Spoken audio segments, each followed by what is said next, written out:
Towards the end of the Unification Wars on Terra, the Emperor's new generation of genetically modified soldiers appeared on the battlefield. Replacing the Thunder Warriors, they became the main force of the impending Great Crusade.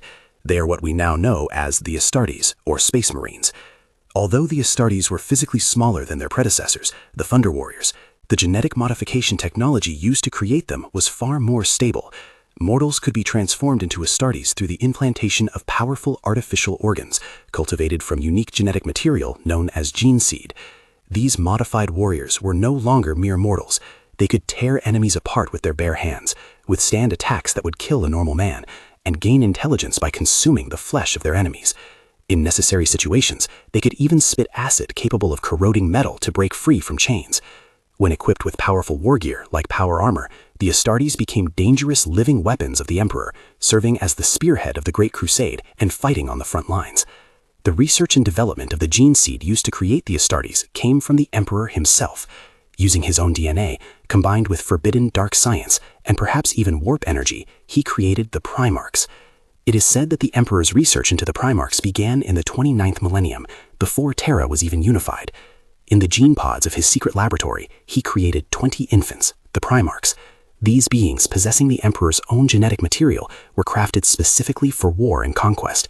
Once grown, they were destined to become war leaders and military strategists far superior to ordinary humans. The gene seed of the Astartes forces was derived directly from the genetic material of these Primarchs.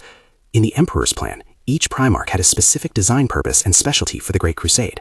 Upon reaching maturity, each Primarch would command a Space Marine legion created from their own genetic template.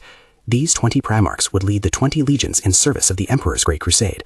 However, during the Primarch's infancy, a tear in reality, a warp vortex, suddenly appeared in the Emperor's secret laboratory, likely due to the schemes of the Chaos Gods or other unknown reasons.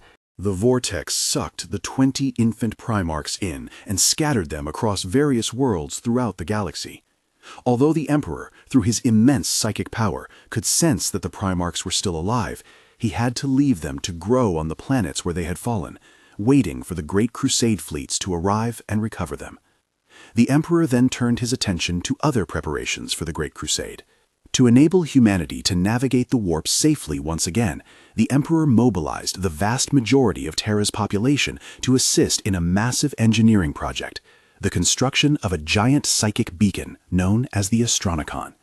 In the Emperor's design, this psychic lighthouse, powered by his own immense psychic might, would project a blinding psychic beam that navigators could see. They would use it as a reference point to determine their location, thereby guiding ships through relatively safe warp travel. This structure was arguably the foundation of the newborn Imperium. Without the Astronomican providing positioning data for the Imperial fleets, they would be unable to conduct normal warp travel, leading to a loss of control over colonies scattered across the galaxy. In the eastern fringes of the galaxy, regions beyond the maximum range of this psychic beacon became known as the Ghoul Stars or the Halo Zone. Upon completion, the psychic lighthouse towered into the clouds, standing as the largest single structure on Terra at the time, a record later broken by the Emperor's palace. Furthermore, considering that the Imperium's territory would span light years once the Great Crusade began, interstellar communication became a critical issue. During the final months of the Unification Wars, the Emperor formed a corps of psychic communicators known as astropaths. Astropaths are sanctioned Imperial psychers capable of using their talents for interstellar communication. As previously mentioned, the Emperor distrusted psychic powers because psychers are vulnerable to the influence of the Chaos Gods in the warp.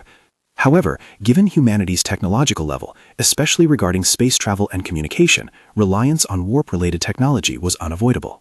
Therefore, every astropath underwent personal screening by the Emperor and participated in a ritual known as the soul binding. The Emperor would imbue a portion of his own psychic power into these individuals, enhancing their communication abilities and increasing their resistance to the warp. This was a painful transformation process. Having looked directly at and touched the Emperor's brilliant psychic light, their eyes and other senses were damaged, leaving those who survived the process blind. However, compared to other psychers, they were considered fortunate. Due to the Emperor's strict control over human psychers, every Imperial world conducted regular screenings to identify those with psychic talent. Stable individuals were employed and monitored by government departments, while those with weak minds were lobotomized and converted into servitors, mindless workers dedicated to serving the Imperium for the rest of their lives. After intense preparations, the Great Crusade officially launched in the 798th year of the 30th millennium. The 20 Space Marine legions, created using the Primarchs as templates, had begun to take shape. The Emperor led them in a surprise attack on the gene cults of Terra's moon, Luna. This was the first battle of the Astartes legions in the Great Crusade. The 7th Imperial Fists, 13th Ultramarines, and 16th Luna Wolves legions served as the main offensive force.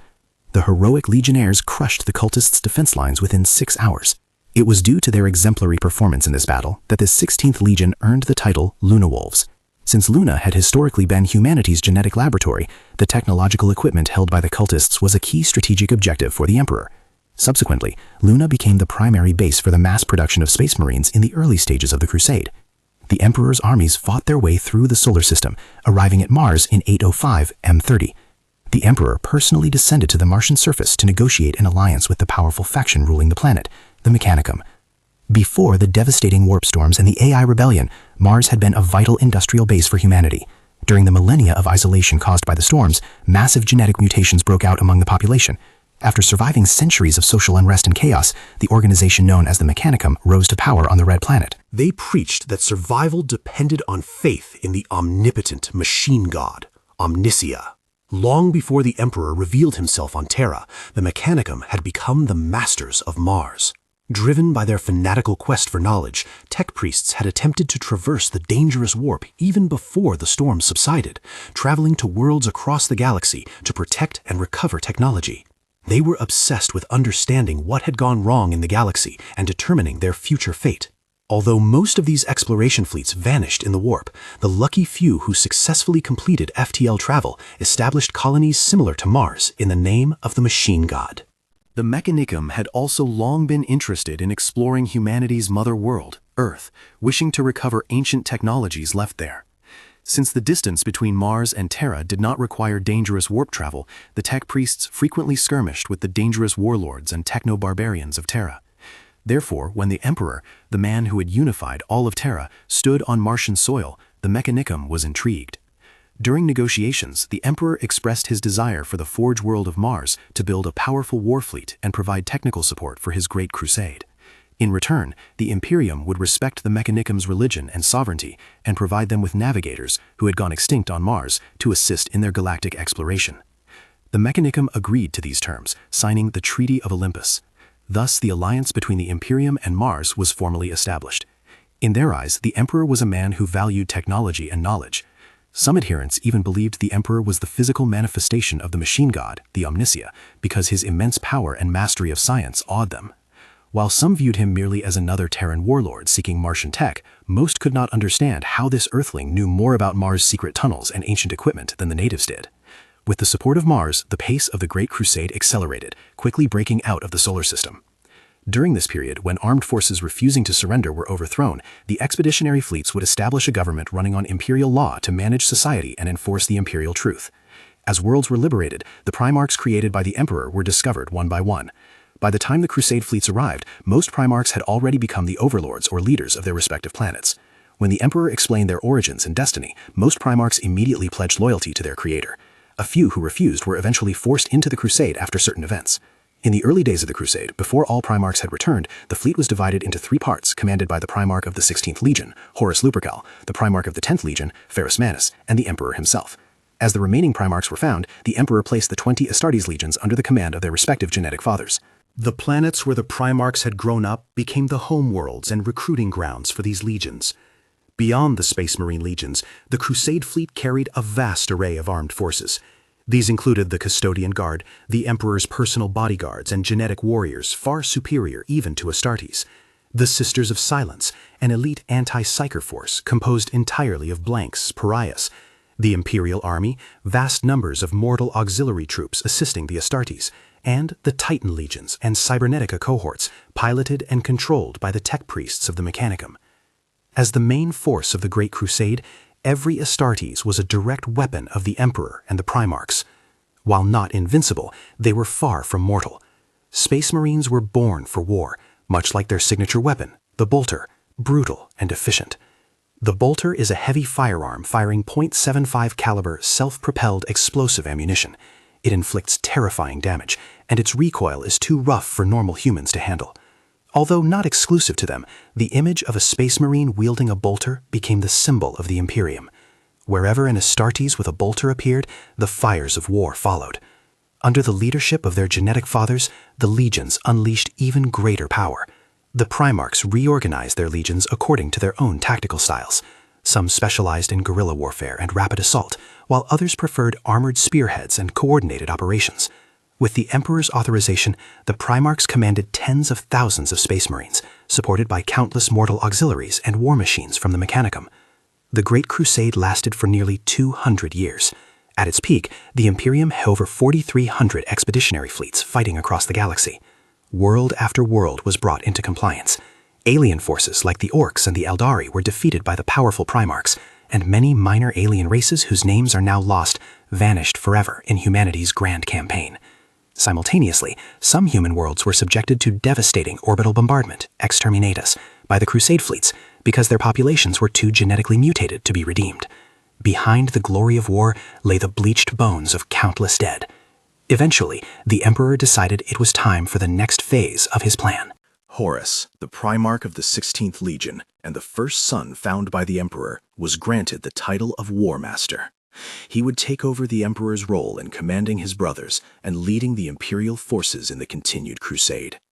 The Emperor himself returned to the Imperial Palace on Terra to begin secret research intended to free humanity from the influence of the Warp forever, the Webway Project.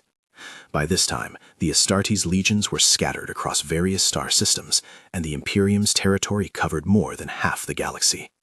Some called this humanity's second golden age. Driven by the Emperor's Great Crusade, order was re-established in the galaxy, and humanity was united under a single regime once more. However, history often rhymes. The Chaos Gods had already begun their moves. The corrupting influence of the Warp began to infiltrate the glorious and noble legions. Perhaps even the Emperor never imagined that his most trusted and beloved son would become his enemy. Vicious rumors began to spread. The unchained wolf brought ash, and another storm was forming. The galaxy was destined to burn in the fires of betrayal.